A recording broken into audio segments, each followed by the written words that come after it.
Hello, 6th graders.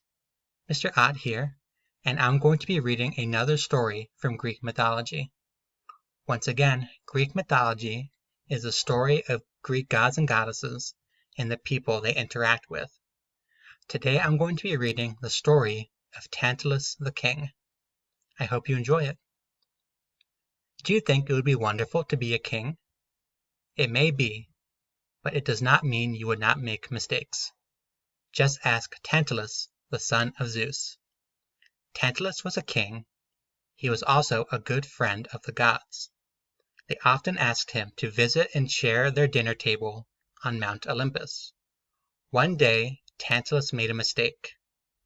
What he did wrong depends on which story you read.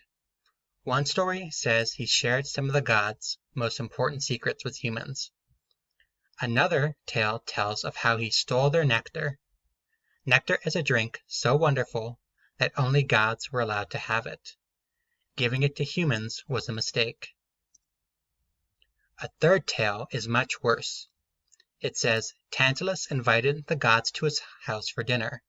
Then, he made a stew out of his son. He served it to see if the gods would notice.